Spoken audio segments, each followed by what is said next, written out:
When this morning's guest opened up his own business, he thought his growing pains were behind him, but they'd just gotten started. Who is he? You'll meet him coming up next on Carolina People.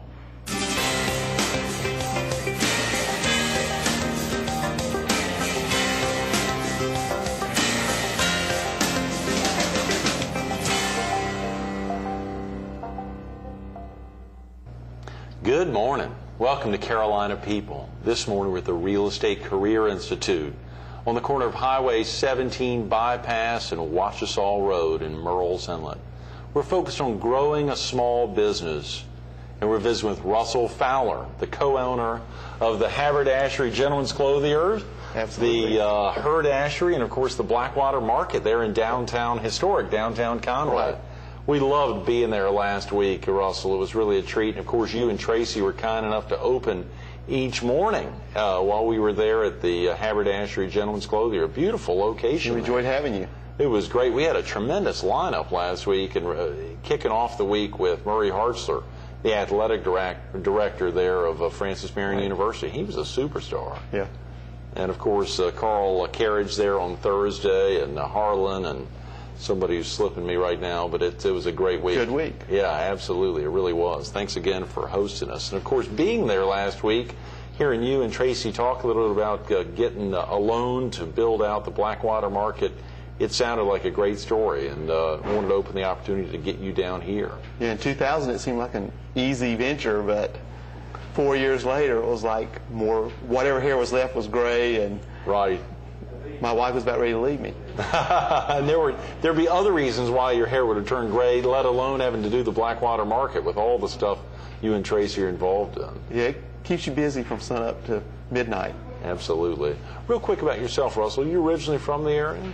I'm from Conway all my life. Haven't gone anywhere other than just on vacations and trips and visits, but this is home. Is that right? And you actually went to college in this area? I went to Coastal Carolina University and then stayed right here, opened business, worked. Right. Was it CCU when you were there? Actually, it was Coastal Carolina College. I graduated in 78. Right, in 78. Right. Okay, so you'll be celebrating your 30th anniversary next year. That's right. That's a big anniversary. Yeah. Lots changed there at Coastal since you were a student. Yeah, it's grown tremendously. When I was there were right around 1,000 students, and 3 buildings made up the whole campus. Right. And tuition has grown a lot, too. Yeah, that's right. That's right. We were calculating that it's over 10 times what it was when I was there. Is that right? Yes. Have you and your wife begun to think about or have your children begun to talk about, are they yet at that age? What ages are they? They're 7, 9, and 11. We're thinking they're going to be doing internet college by Right. by the time they get there. It'll all be on the computer. Yeah, yeah. Are you really, you really think that the net's going to have that kind of an impact? Well, there's so much of it now. life? My sister teaches in a college in North Carolina, and half of her classes are computer classes. Is that right? Yes. Half of her students, or half of her classes? Half of the classes she teaches, she teaches them on internet. Just thinking about how many students are actually turning to that. I know a lot of folks do, and obviously, particularly for graduate work. Well, I start saying, especially as you get older, Right. and you still want to go to college, but you've got a family, you've got business, you've got to work.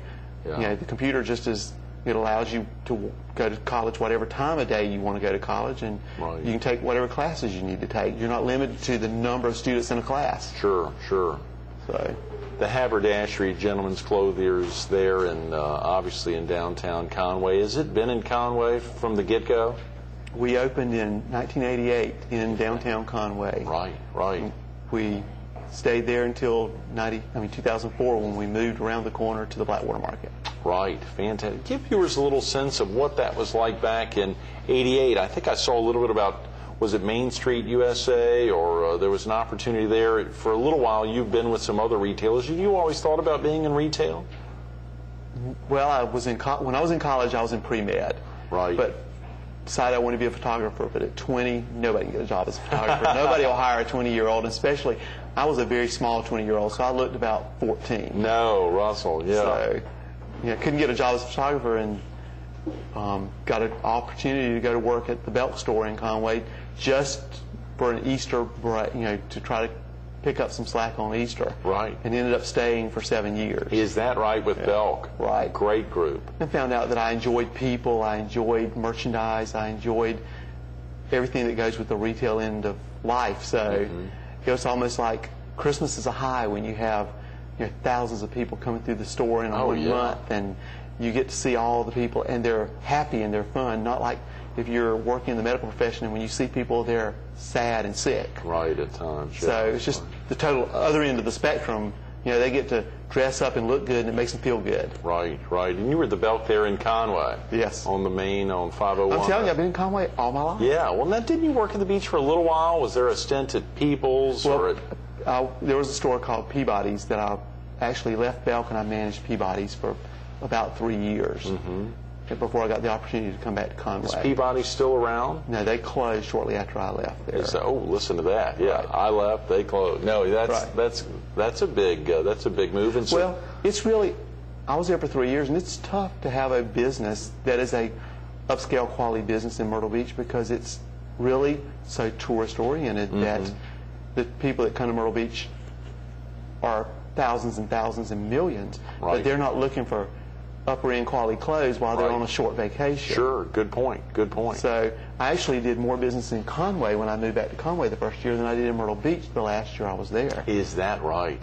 Because people in Conway were very supportive of me when I was in Myrtle Beach, and then when I moved back to Conway, of course, I was closer. Sure. And I developed a friendship with a lot of people in Myrtle Beach that would come over to Conway too. So that's not a bad drive. Obviously, it's even easier now. Yeah. Well, for a few years there, as they were doing some road improvements, it got tough. Yeah. But it's getting much better now that we've got a few more roads and wider roads and better roads. 22 to a lot of folks on the beach access. Well, if you're on the north end, it's a lot easier to come 22. Sure. And we live on the other end of 22, and it's a lot easier for us to get to North Myrtle Beach 22 now than it is to come 501. Right, right, absolutely. You said we live on the north end of 22. You actually, am I correct? You're out on a farm, Tracy?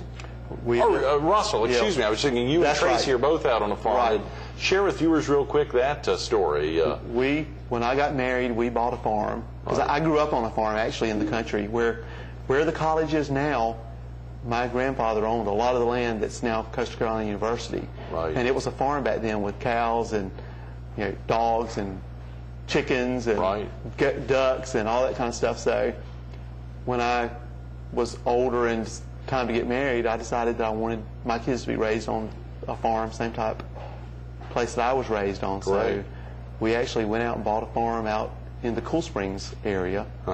And Tracy, who was my partner, of course, we split the farm down the middle, and his family's on one side and my family's on the other side. Even now? You all did that a good while ago. Right. We've been there for about 15 years. Is that right? Even before your 3 children were born? Right. You and your wife made that commitment beforehand, knowing that you all would have children or planning on that, and that you would want to raise them on the farm. And this year, for the first time, I've got a garden. Is that right? Good. Well, maybe we can get you in the garden of the week. That's right. I'm enjoying the garden thing, too. It's kind of fun. That's fantastic. That takes a lot of time, It's neat to take the seed, put it in the ground, and then see all the cantaloupes and watermelons growing all over the place. We need to come up to Russell's. Can we film up there, you think, y'all? Yeah. Yeah, film in the garden. That doesn't sound bad, as long as cantaloupes are along for the ride. Right. Yeah.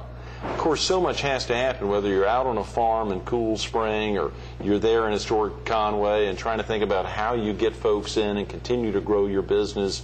You still have to get folks in from all over the area. Absolutely. To support your business. And I wear a lot of hats. Yeah. So the Haberdashery, of course, later you and Tracy expanded not only the Haberdashery but into her dashery. Right. What year was that? 1991, because he joined me in 1990. Right. And then in 1991, there was the building we were in had a space in the back of it that they had rented for a lot of things that just wasn't going to work. So they finally came to us and said, don't y'all need this space for something? Right. So then we started sitting and thinking of what would we put in there, and came up with the idea of adding ladies' clothing, because we had so many ladies shopping for the men's, and at that point there weren't as many places to shop in Conway for ladies' clothing. Sure. And so we added her dashery just to have something for the ladies, which it was really a funny story. But when we started, every time we talked to a lady about adding a ladies' store, they'd say, we would like something like your men's store. Oh, yeah. So we thought they literally meant like the men's store. So when we opened the ladies' store, we bought the same lines, because a lot of men's lines also have ladies' lines that are comparable. Sure. Well, when we put in all the ladies' lines that were comparable to the men's lines, we found out that wasn't what they wanted. They didn't want the suits, and they didn't want the Woolrich, and they didn't want the casual clothing. That what they really meant was they wanted options like that. But they, women want to dress more sexy and romantic and fun. Yeah, and what we put in looked more like menswear for ladies. Right, right. So about a year later, we had to completely revamp the whole store and change. That was a big move. Oh, it was. Yeah, I think I saw there was a piece that Laura Edwards had done in the Coastal Carolina Business Journal before it closed up. It was a great piece there reading about, I think y'all even had an upstairs at one point. Half of the store was upstairs, and that's a big transition. Cocktail department with gowns and things upstairs, and that wasn't a good idea either because it was tough for women to go upstairs and downstairs. Plus, with our limited staff, as small as the stores are, it's hard to watch 2 floors at one time. Sure. You've just highlighted that one aspect that I'm afraid you know now, or probably figured out early on. Small businesses are constantly changing. They're not at a point like a Belk, which was a small business at one time, or a Walmart, which in the 60s was a small business.